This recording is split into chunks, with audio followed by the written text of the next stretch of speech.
Hi madam. Hi. అఖండ 2 చరిత్ర అనేది రాసిందని అంటున్నారు. రేపు మన భారతదేశ సీఎం గారే ఢిల్లీలో చూడబోతున్నారు అంటున్నారు. మరి ఏంటంటారు ఈ సినిమా గురించి, ఏమంటారు? అండి సీఎం గారు పిఎం గారు అందరూ చూడాల్సిన మూవీ ఇది. ఎందుకంటే చాలా బాగుంది మూవీ. నేను సెకండ్ టైం కూడా నేను వెళ్ళిపోయి వచ్చేసాను, అయిపోయింది అనమాట. ఇంట్రో సీన్ మాత్రం ఎన్నిసార్లు వెళ్ళినా కూడా కొత్తగానే అనిపిస్తుంది. చాలా బాగుంది నిజం చెప్తాను. సినిమా అయితే మాత్రం ప్రతి ఒక్క హిందూ అనే కాదు, ప్రతి ఒక్క పర్సన్ చూడాల్సిన సినిమా. సీరియస్ చెప్తున్నాను. మీరు ఎంతసేపు సినిమాలోకి వెళ్ళేసి లేకపోతే మా ఓన్ ఏదో అన్నారు, పొలిటికల్ పరంగా ఏదో తీసారు, ఇవన్నీ కథలు పెట్టుకోవద్దండి మైండ్లో. ఫస్ట్ థింగ్ అలా వెళ్తే మీకు సినిమా కాదు కదా, ఏది నచ్చదు. అర్థమవుతుందా? మీరు అలా వెళ్ళొద్దు. సినిమాలాగా చూసి వెళ్ళండి. అర్థమవుతుందా? పాలిటిక్స్ టచ్ ఉంటాయి కానీ అట్లా అవి కాదు మీకు మైండ్లో కావాల్సింది.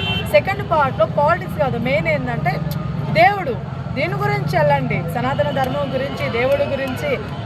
ఇప్పుడు కొంతమంది అన్నారు ఫ్లాష్ మ్యాన్ అంటే బాలయ్య బాబు కొడితే ఏడబడతా నాకే అర్థం కదా. ట్రోల్ చేసేవాళ్ళు నిజంగా సిగ్గుండాలి బ్రదర్. అలా ఎవడు ట్రోల్ చేస్తున్నాడు, ఎవడు మాట్లాడుతున్నాడు కానీ. ఎందుకంటే ఫ్లాష్ మ్యాన్ ఏంటండి, దేవుడికి సంబంధించిన వ్యక్తి కాబట్టి ఆయన పవర్స్ ఉంటాయి.